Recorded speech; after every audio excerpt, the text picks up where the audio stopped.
What is going on, Internet? Eric Bandholz back again with another Beardbrand Alliance. Hope all's going well on the other side of the internet. Today, I want to teach you guys how to finish like a pro. All right, get your minds out of the gutter. I'm not talking about, that kind of finishing. I'm talking about your hair. Your hair. See, a lot of guys just call a twig what a twig is. They're lazy. They're lazy. They just kind of comb their hair, let it air dry, and then they go on with their day. That's probably fine if you're rocking a buzz cut. You don't need to do too much work to it. But the minute you start getting a little bit longer hair, the finishing aspect of your hair makes all the difference to someone who notices, right? Probably the general passerby is not going to notice the difference of my before and after. In fact, I might even get comments in here, my before and after looks the same to me. Well, I don't care if it looks the same to you. I care if it looks different to me. Now, let's look at my hair. You can kind of see it's got like a little bit of like weird kind of waves in it. It's got a little bit of flyaways, for lack of a better term, up here. It's just... It looks okay, but it doesn't look finished. So we got to finish it. So like all my videos, it's really simple. I do a little bit of sea salt spray. Love this stuff. We do a little bit of styling balm. Love this stuff.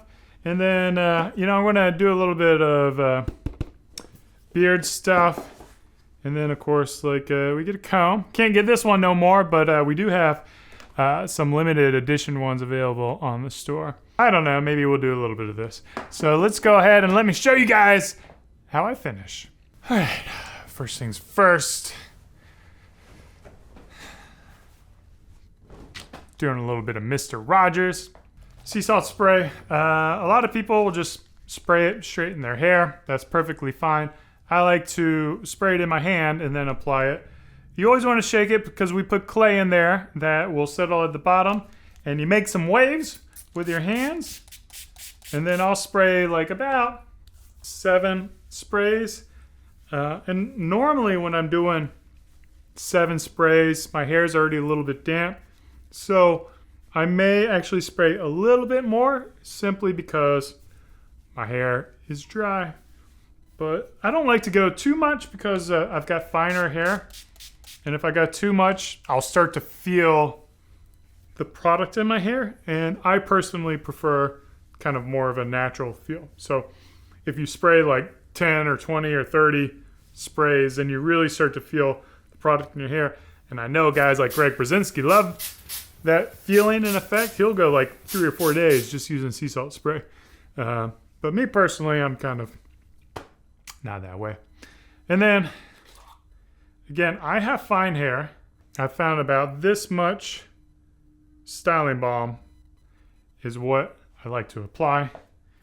And it just emulsify it. That's a word that I learned, emulsify.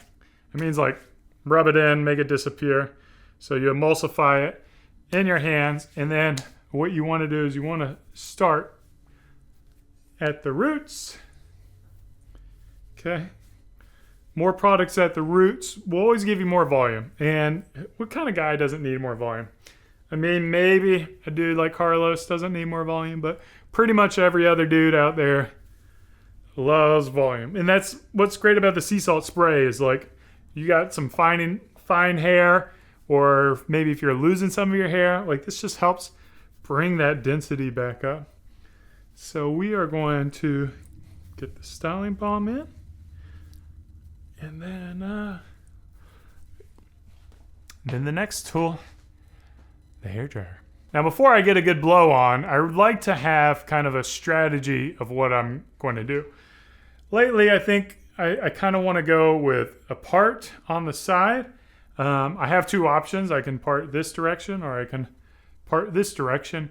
Depending on how I've been styling my hair over the course the past few days will depend on how much volume I'm getting and how that general look is. So there's no kind of steadfast rule. The general rule is if you go in the opposite direction of what you've been styling it lately, you're going to get more volume.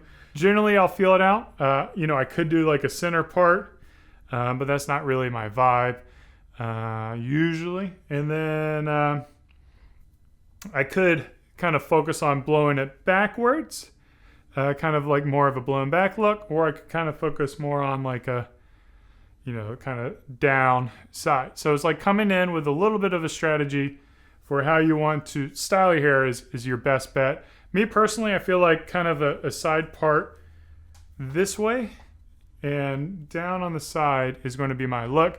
You just got to play it by hair rather than play it by ear, you know? All right, let's go.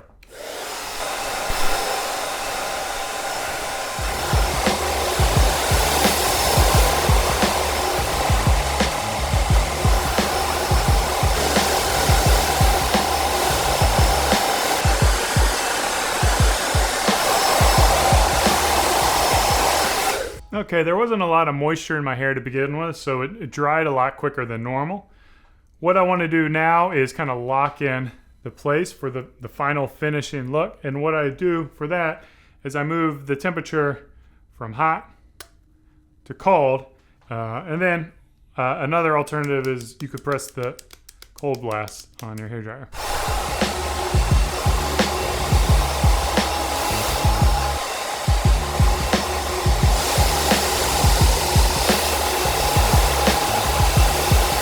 So a couple things you'll see with the hair, or hopefully you'll see, is I've got a little bit of more volume holding up. It's holding up a little bit better on the side rather than flopping down. And a lot of that was through the technique of kind of blow drying in an upwards fashion rather than in a sideways or down direction. So you kind of want to blow dry in the shape that you want to go with. My personal preference, I've kind of take the part here and then I go into the hair. And I think like just as my crown has thinned a little bit as I've aged, going like more diagonally at the top of my crown, you see there, has just kind of helped the hair lay a little more, I don't know, natural, or just kind of works with like the volume of my hair. So every hair is going to be kind of different. You kind of got to play with it. And then that's how I do the hair. So the beard, I want to kind of tackle two things. Lately, what I've been using is the Brio Beardscape with a 3mm guard, and I've been taking it down. For whatever reason, I do like the length where my beard is at now, but I do want to take up my neck. So with a Brio, if you have one, you'll know that it has a guard here, and when you slide it up, it also slides here. If it's not sliding, then you might want to apply a little bit of oil and keep it lubricated, and drop a couple drops in there and let it run, and that will disperse the oil so it doesn't get stuck. All right, so the strategy with my beard is just making the neckline look good. So hopefully you've seen my other videos on this, but if you haven't, the basic gist is kind of right at the corner of your jaw, down to about finger length above your Adam's apple, or where your head meets your neck, that point, and then back again. So let's go.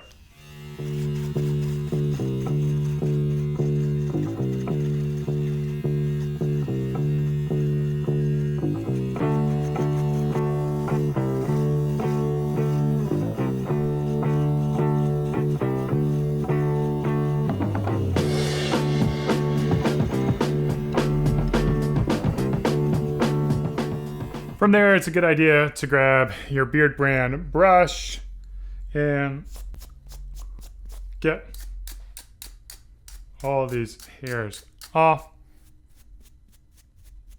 Kind of see what you're working with. Woo!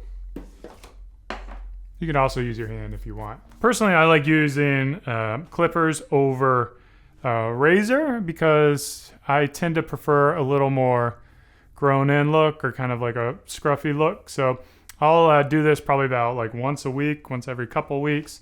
So it's not a big deal for me to not be like smooth skin like what those razor companies are telling you need to be doing. The final part of the finishing look is the mustache. So I do want to take this in a little bit, try to keep it right around the top of my lip. And to do that, I will Go with the clippers. Again, the guard is all the way to the top. And I increase the vibrations so that it cuts a little bit quicker because my mustache is pretty dang thick.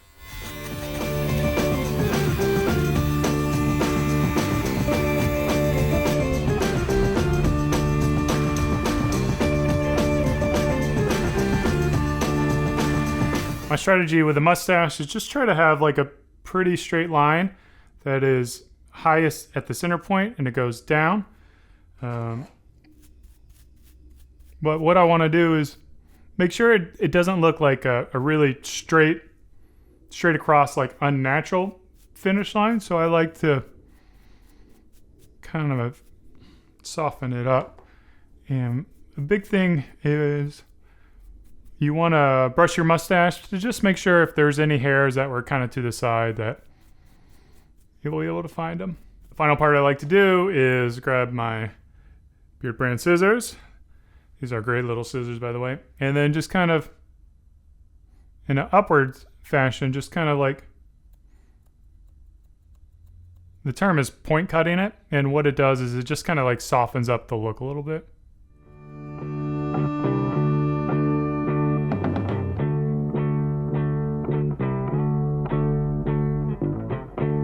And then for our final touch, I found some black sails, utility balm I had laying around. Grab a little bit of that. Emulsify it. And any area that may be irritated, I'm going to rehydrate. Whew. For those who are lucky enough to get black sails, it's such a cool fragrance. Such a cool fragrance. I'm done. I'm finished. You have watched me finish on YouTube, and hopefully I didn't get taken down for that, you know. But here's a look, you know, not much difference to the hair, just a little more volume, a little less flyaways, still that same kind of movement. And then the beard, of course, like the neckline, it's pretty crucial to make that look a little bit nicer. I don't know. What do you think? Do you like the before? Do you like the after? Can you not tell a difference? Are you doing well on the other side of the internet? I hope so. As always, thanks for watching. Cheers. Keep on growing. For years and years and years, men were like, hey, you can't do that. You can do that. It's okay to spend some time on your grooming. And if grooming helps you to feel better, helps you to look better, I'm all for it. That's what's important. So if your finishing didn't go as expected and you're having a bad hair day, then just put on a hat, get your jacket back on, go on and have a good day.